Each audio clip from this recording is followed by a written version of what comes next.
Hello అండి, welcome to our channel Akhil home style cooking. ఈరోజు మన రెసిపీ వచ్చేసి మార్నింగ్ బ్రేక్ఫాస్ట్లోకి కమ్మనైన చట్నీ అండి. అది రోడ్ సైడ్ బండి మీద చేసే పల్చటి నీరు చట్నీ అండి. ఈ నీరు చట్నీ ఇడ్లీలోకైనా దోశల్లోకైనా చాలా టేస్టీగా అయితే ఉంటుంది. మరి ముందుగా ప్రాసెస్లోకి అయితే వెళ్ళిపోదాం. స్టవ్ ఆన్ చేసి ఒక ప్యాన్ పెట్టి దానిలోకి ఒక చిన్న కప్పుతో పల్లీలు అయితే వేస్తున్నాను. ఈ పల్లీలను ఫ్లేమ్ మీడియంలోకి పెట్టుకుని దోరగా అయితే ఫ్రై చేసుకోవాలి. చూడండి, ఈ విధంగా ఫ్రై చేసుకుని ఒక గిన్నెలోకి అయితే తీసేసుకోండి. ఇలా ఫ్రై అయితే సరిపోతాయి. ఇప్పుడు అదే ప్యాన్లోకి ఒక స్పూన్ వరకు ఆయిల్ అయితే పోసుకుని మీ స్పైసీకి తగ్గట్టుగా ఎండుమిర్చిని అయితే వేసుకోండి. నేను తీసుకున్న మిర్చి వచ్చేసి అంత స్పైసీగా అయితే ఉండవండి. 5 నుంచి 6 మిర్చి వరకు తీసుకున్నాను. మీరు తీసుకునే ఎండుమిర్చి స్పైసీగా ఉన్నట్లయితే ఒక 4 మిర్చి తీసుకుంటే సరిపోతాయి. ఇప్పుడు వీటిని కూడా ఫ్లేమ్ మీడియంలో పెట్టుకుని కొద్దిసేపు ఫ్రై అవనివ్వండి.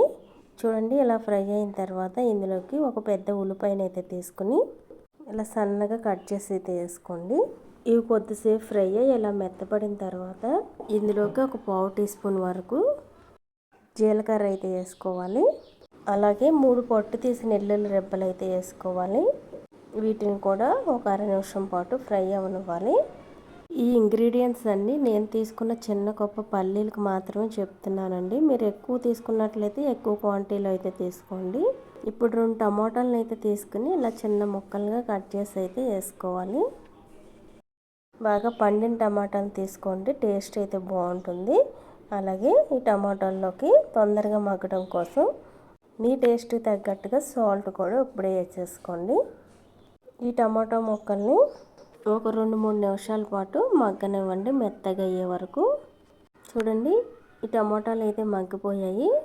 ఇలా మెత్తగా అయితే సరిపోతాయండి. ఇప్పుడు స్టవ్ ఆఫ్ చేసేసి వీటిని అయితే చల్లారనిద్దాం. చల్లారిన తర్వాత అయితే చట్నీ అయితే చేసుకోవడమే. ఇవైతే ఇప్పుడు చల్లారిపోయినాయండి. చల్లారిన తర్వాత ఒక మిక్సీ జార్లోకి అయితే వేసేసుకుందాం.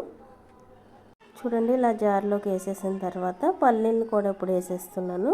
మీరు కావాలంటే ఈ పల్లీలు పొట్టు తీసైనా వేసుకోవచ్చు. ఇలా వేసుకుంటేనే మంచిదండి. మీరు కావాలంటే ఇందులో కొద్దిగా చింతపండు కూడా వేసుకోవచ్చు. నేనైతే వేయట్లేదు. వాటర్ అయితే పోసేసి ఇప్పుడు మూత పెట్టి గ్రైండ్ చేసేసుకోవాలి. వీలైనంత మెత్తగా అయితే గ్రైండ్ చేసుకోండి. చూడండి, ఈ విధంగా గ్రైండ్ చేసేసిన తర్వాత ఈ చట్నీలోకి ఇప్పుడు తాలింపు అయితే చేసుకోవాలి. స్టవ్ ఆన్ చేసి ప్యాన్ పెట్టి దానిలోకి ఒక స్పూన్ వరకు ఆయిల్ అయితే పోసుకోవాలి. నేను ఆయిల్ కొంచెం తక్కువగానే పోస్తున్నానండి. అలాగే ఇందులోకి ఇప్పుడు పోపు దినుసులు కరివేపాకు అయితే వేసుకోవాలి. మినపప్పు, ఆవాలు, పచ్చెనగపప్పు కొద్దిగా అయితే వేసుకోండి. మొత్తం కలిపి ఒక స్పూన్ వరకు వేసుకుంటే సరిపోతాయి. ఇవి ఈ విధంగా ఫ్రై అయిన తర్వాత ఇప్పుడు స్టవ్ ఆఫ్ చేసేసి చట్నీని అయితే ఇప్పుడు ఈ తాలింపులోకి వేసేస్తున్నాను. మీరు ఒకవేళ ఈ చట్నీ నేరే గిన్నెలో తీసుకున్నట్లయితే తాలింపు ఆ గిన్నెలోకి అయితే వేసేసుకోండి. అలాగే మిక్సీ జార్లోకి ఒక అరకప్పు వరకు వాటర్ అయితే పోసుకుని చట్నీలోకి అయితే వేసేసి మొత్తం మిక్సీ అయ్యేలా కలిపేయండి. నీరు చట్నీ కాబట్టి చట్నీ పలుచగానే ఉండాలండి. చట్నీ మరీ థిక్గా లేకోకుండా వాటర్ని అడ్జస్ట్ చేసుకుని అయితే పోసుకోండి. చూడండి, ఇప్పుడైతే బాక్స్లోకి అయితే తీసేసాను. చట్నీ అయితే ఈ విధంగా ఉండాలి. ఈ కన్సిస్టెన్సీలోకి వచ్చేలా చూసుకోండి. అప్పుడే ఇడ్లీలోకి వేసుకుని తింటుంటే చాలా టేస్టీగా అయితే ఉంటుందండి. ఇడ్లీలోకి అయితే వేస్తున్నాను.